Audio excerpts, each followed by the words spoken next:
اعوذ باللہ من الشیطان الرجیم، بسم اللہ الرحمن الرحیم۔ محترم سامعین، السلام علیکم۔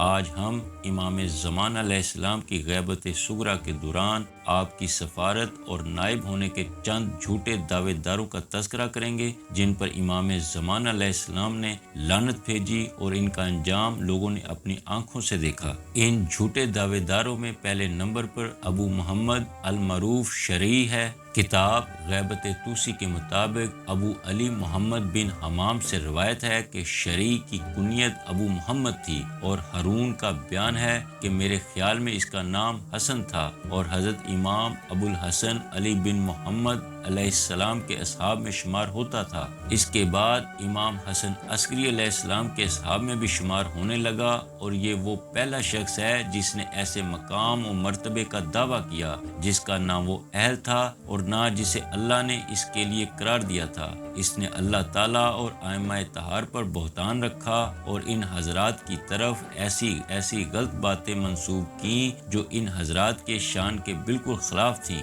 چنانچہ اس پر شیعوں نے لعنت بھیجی اور اس سے اپنی برات و بیزاری کا اظہار کیا، اور امام زمان علیہ السلام کی طرف سے اس پر لعنت اور برات کے لیے توقیع بھی برآمد ہوئی۔ دوسرے نمبر پر محمد بن نصیر نمیری ہے۔ ابو نصر عبد اللہ بن محمد سے روایت ہے کہ محمد بن نصیر نمیری حضرت امام حسن عسکری علیہ السلام کے اصحاب میں شمار ہوتا تھا۔ جب امام حسن عسکری علیہ السلام کی شہادت ہو گئی تو اس نے ابو جعفر محمد بن عثمان کے عہدے کا دعویٰ کیا اور کہا کہ وہ امام زمانہ علیہ السلام کا باب یعنی دروازہ ہے، مگر اللہ تعالیٰ نے اس کے جہل اور الحاد کو ظاہر کر کے اسے رسوا اور ذلیل کیا، اور ابو جعفر محمد بن عثمان نے اس پر لعنت کی اور اس سے تبرع و بیزاری کا اظہار کیا اور اس سے سخت ناپسندیدگی کا اظہار کیا، اور اس نے اس امر کا دعویٰ شرعی کے بعد کیا تھا۔ سعد بن عبداللہ سے روایت ہے کہ محمد بن نصیر اس امر کا دعوے دار تھا کہ وہ رسول اور نبی ہے، اور امام علی نقی علیہ السلام نے اس کو رسول بنا کر بھیجا ہے، اور وہ تناسخ کا قائل تھا اور امام علی نقی علیہ السلام کے متعلق غلو کرتا اور کہتا کہ وہ رب ہیں، نیز وہ محرم جن سے نکاح حرام ہے کو حلال جانتا تھا، اور مرد سے مرد کے نکاح کو بھی جائز سمجھتا تھا، اور اس کا خیال تھا کہ اس مرد سے مرد کے نکاح کے سلسلے میں مفعول کے لیے یہ فعل عاجزی اور شائستگی کا کام ہے، اور فاعل کے لیے مسرت اور لذت کا کام ہے، اور اللہ نے اس سلسلے میں کچھ حرام نہیں کیا ہے۔ سعد سے روایت ہے کہ جب محمد بن نصیر مرض الموت میں مبتلا ہوا اور زبان بمشکل چلتی تھی تو لوگوں نے اس سے کہا، اب تمہارے بعد تمہارا نائب کون ہوگا؟ اس نے بہت دھیمی اور لڑکھڑاتی آواز میں کہا، احمد، لیکن کوئی سمجھ نہ سکا کہ احمد سے کون شخص مراد ہے، لہٰذا اس کا گروہ 3 فرقوں میں تقسیم ہو گیا۔ ایک نے کہا احمد سے مراد خود اس کا بیٹا ہے، دوسرے فرقے نے کہا اس سے مراد احمد بن محمد بن موسیٰ بن فرات ہے، اور تیسرے فرقے نے کہا کہ اس سے مراد احمد بن ابو الحسن بن بشر بن یزید ہے، مگر سب متفرق ہی رہے اور کسی ایک بات پر متفق نہ ہو سکے۔ تیسرے نمبر پر احمد بن حلال کرخی ہے۔ ابو علی بن حمام سے روایت ہے کہ احمد بن حلال حضرت امام حسن عسکری علیہ السلام کے اصحاب میں سے تھا، مگر امام حسن عسکری علیہ السلام کی نص کی بنا پر آپ کی حیات ہی میں آپ کے شیعہ ابو جعفر محمد بن عثمان کی وکالت پر متفق ہو چکے تھے۔ چنانچہ جب امام حسن عسکری علیہ السلام کی شہادت ہو گئی تو گروہ شیعہ نے اس سے کہا، کیا تم ابو جعفر محمد بن عثمان کی وکالت کو قبول نہ کرو گے جبکہ امام نے اس کی وکالت پر نص قائم کر دی ہے؟ اس نے جواب دیا، کیا ہوگا، ہم نے تو امام کی زبان سے نہیں سنا کہ امام نے ان کی وکالت پر نص کی ہو، ویسے ان کے والد عثمان بن سعید کی وکالت سے تو مجھے انکار نہیں، مگر جب مجھے قطعی یقین آ جائے گا کہ ابو جعفر حضرت صاحب الزمان کے وکیل ہیں تو میں ان کے خلاف جسارت نہ کروں گا۔ لوگوں نے کہا، دوسروں نے تو امام سے سنا ہے۔ اس نے کہا، تم لوگوں نے جو کچھ سنا ہے اس پر عمل کرو۔ یہ کہہ کر اس نے ابو جعفر کی وکالت تسلیم کرنے پر توقف کیا تو لوگوں نے اس پر لعنت برسائی اور تبرہ کیا۔ پھر ابو القاسم حسین بن روح کے ذریعے سے اس پر لعنت اور اس سے تبرہ و بیزاری کے متعلق توقیع بھی برآمد ہوئی۔ چوتھے نمبر پر ابو طاہر محمد بن علی بن حلال ہے۔ اس کا وہ قصہ مشہور ہے جو اس کے اور ابو جعفر محمد بن عثمان کے درمیان پیش آیا۔ اس نے تمام مال امام روک لیا اور انہیں دینے سے انکار کر دیا اور خود امام کی وکالت کا دعوے دار بن بیٹھا۔ سب لوگوں نے اس پر لعنت برسائی اور اس سے تبرہ و بیزاری اختیار کی۔ امام زمانہ کی طرف سے اس کے متعلق جو توقیع آئی وہ مشہور ہے۔ ابو الحسن محمد بن یحییٰ معاذی سے روایت ہے کہ ہمارے اصحاب میں ایک شخص تھا جو پہلے ابو طاہر بن حلال کے گروہ میں شامل ہوا، پھر پلٹ کر اپنے گروہ میں آ گیا۔ میں نے اس سے پلٹنے کا سبب پوچھا تو اس نے کہا، ایک دن میں ابو طاہر بن حلال کے پاس بیٹھا تھا اور وہاں اس کا بھائی ابو طیب اور اس کے اصحاب کی ایک جماعت بھی تھی کہ ایک غلام اندر داخل ہوا اور بولا کہ ابو جعفر عمری دروازے پر کھڑے ہیں۔ یہ سن کر لوگ لرز گئے اور اسی حالت میں کہہ دیا کہ اندر بلا لو۔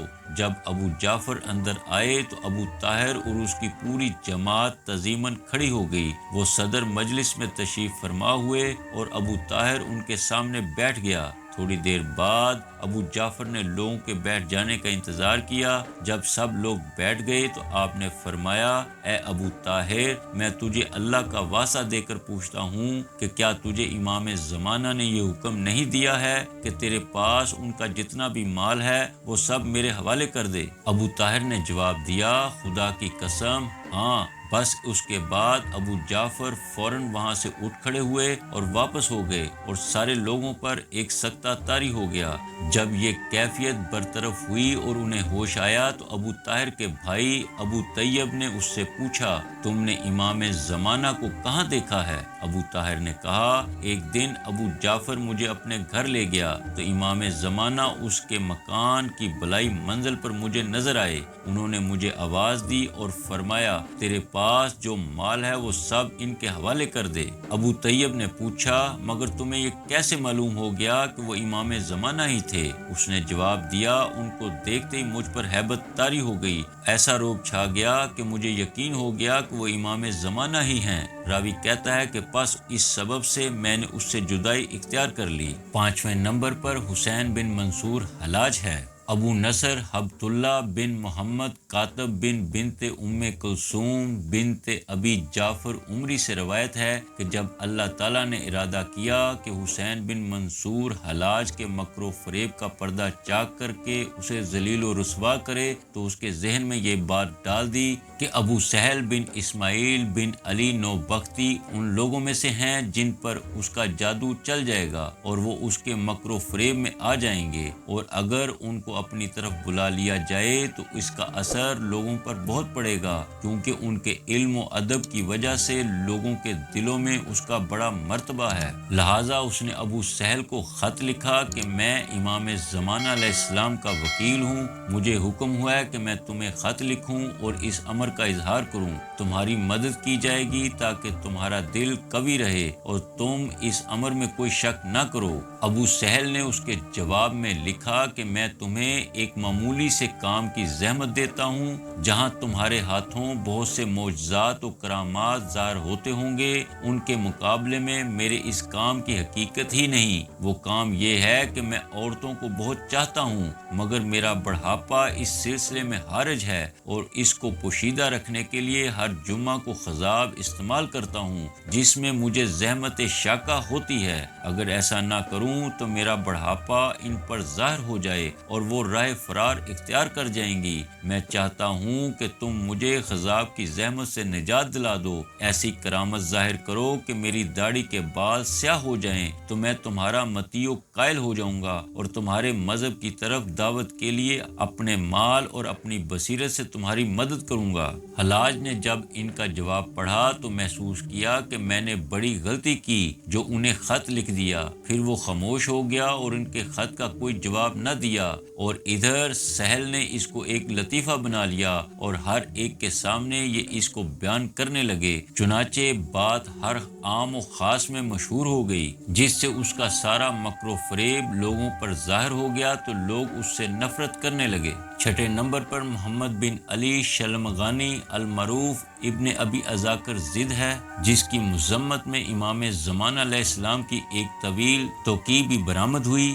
جس کے الفاظ یہ ہیں: بسم اللہ الرحمن الرحیم۔ اللہ تعالیٰ تم سب کو استقامت دین اور صدق نیت کی توفیق دے اور سعادت کو ہمیشہ قائم و دائم رکھے۔ تم لوگوں کو معلوم ہونا چاہیے کہ محمد بن علی المعروف شلمغانی وہ شخص ہے جس کو اللہ تعالیٰ جلد عذاب میں مبتلا کرے اور اسے مزید مہلت نہ دے۔ وہ اسلام چھوڑ چکا ہے اور مرتد ہو گیا ہے، الحاد اختیار کر لیا ہے اور خالق کے متعلق ایسی باتوں کا مدعی ہے جو کفر ہیں۔ وہ اللہ پر کذب و بہتان رکھتا ہے اور گناہ عظیم کا مرتکب ہے۔ ہم اللہ اور رسول کے سامنے اس سے برات کا اظہار کرتے ہیں اور مسلسل اس پر لعنت بھیجتے ہیں، ظاہر میں بھی اور باطن میں بھی، چپکے چپکے بھی اور بلند آواز سے بھی، اس پر بھی اور اس کی پیروی کرنے والوں پر بھی، اس کا ساتھ دینے والوں پر بھی، اور جس شخص تک میرا یہ قول پہنچے اس کے بعد بھی وہ شلمغانی سے دوستی کا دم بھرے، اس پر بھی لعنت، ہر حال میں اور ہر وقت لعنت۔ ہارون کا بیان ہے کہ ابو علی کو یہ توقیع ملی تو اس نے شیوخ میں سے